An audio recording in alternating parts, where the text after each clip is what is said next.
E hoje eu vou conversar com uma coisa assim que eu, né, nas minhas experiências, falando sempre com intercambistas, eu vejo que é um medo de todo mundo. Eu não falo inglês. Como que eu vou fazer para ir para outro país? Então vamos lá. Primeira coisa, pensa que assim, a gente fala tanto de inglês, né? Porque inglês, claro, é uma língua mundial, né? A língua que a gente usa para se comunicar mundialmente.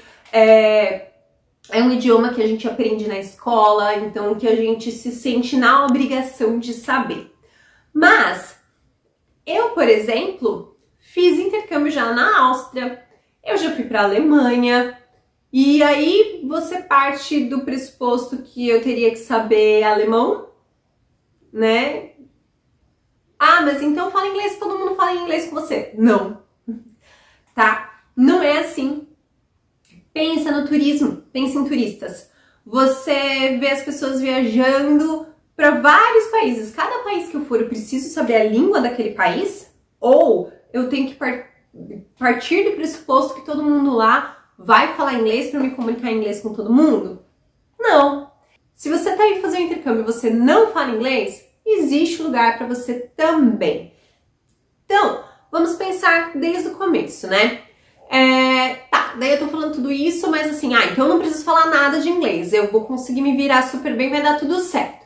Não é assim também. O inglês ajuda? Ajuda pra caramba.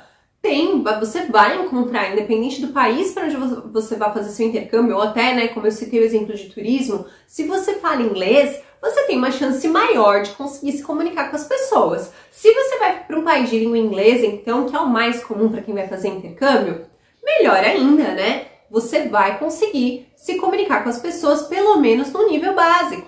Então, claro que o inglês ajuda, claro que o inglês vai te facilitar. Mas eu falo por experiência que não é só o inglês, tá? É você ter a habilidade de se comunicar com as pessoas. Essa habilidade de você conseguir se comunicar, de você conseguir ser claro, de você conseguir ser direto, né? Então, às vezes, por mais que você tenha um inglês fraco, que seja, né, não zero, porque eu acho muito difícil alguém ter um inglês zero, sabe? Mas por mais que o inglês seja fraco, às vezes você sabendo colocar a palavra certa no lugar certo, você vai resolver seu problema. Às vezes você não sabe uma palavra-chave, claro, mas aí você sabe fazer uma mímica, um gesto, e você resolve seu problema.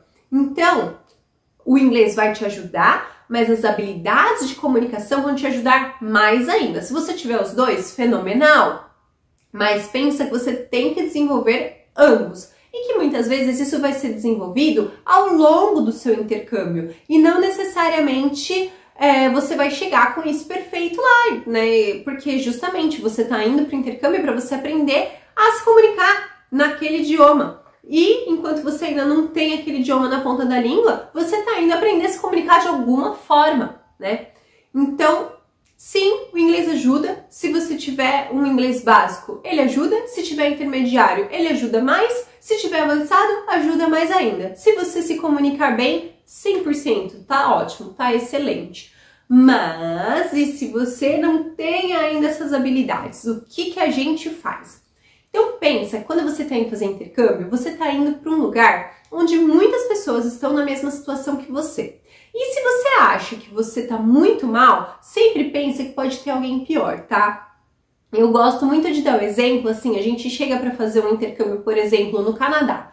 E aí você tem que aprender a falar inglês. E você sempre acha o inglês muito difícil. Ai, meu Deus, eu sempre fui mal em inglês na escola e agora o que eu faço? Vai ser muito difícil. Ai, o que eu faço? Meu Deus. Aí, de repente, você dá de cara com quem? Com um chinês que não fala inglês e que não escreve no alfabeto que é escrito a língua inglesa, que não usa nenhum fonema semelhante, que tem muita dificuldade, vai ter que aprender a fazer os fonemas, a pronunciar os fonemas. A gente acha às vezes que colocar lá a língua no meio dos dentes lá para fazer o som do TH é difícil.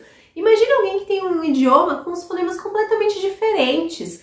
Você vai encontrar chinês, você vai encontrar russo, você vai encontrar árabe, você vai encontrar pessoa que escreve ao contrário da gente. E você acha que você tá passando sufoco? Então, primeira dica, sempre pense que tem alguém pior que você. Você entrou no nível A0, que é aquele primeiro do primeiro, que você vai aprender o alfabeto, você tá lá deprimido. você vai encontrar gente com mais dificuldade do que você com o alfabeto. Então, sempre pensa que podia ser pior.